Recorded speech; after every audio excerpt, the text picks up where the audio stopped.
कारण आता आपण हे दृश्य पाहतोय तेजस ठाकरे यांना आपण या दृश्यांच्या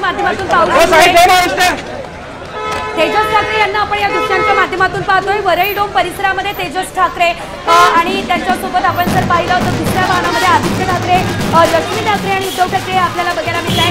आणि सध्या जरी ते माध्यमांसोबत काही संवाद साधणार नसेल तरी देखील आता उद्धव ठाकरे नेमकं काय बोलणार याकडे सर्वांच्या नजरा आपण पाहू शकतोय।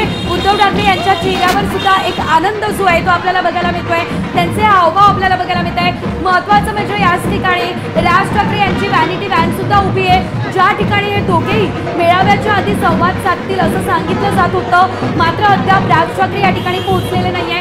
अगदी काही क्षणांमध्ये राज ठाकरे सुद्धा या ठिकाणी पोहोचणार आहे आणि त्यामुळे मेळाव्याच्या आधी या दोघांमध्ये काही संवाद होणार का ते देखील बघणं अतिशय महत्त्वाचं असणार आहे। मात्र उद्धव ठाकरे आता याकडे पोहोचलेले ते काय बोलणार याकडे सर्वांच्याच नजरा लागलेल्या असताना ठाकरेंचा ठाकरे ब्रँडचा हा ग्रँड मेळावा होताना दिसतोय।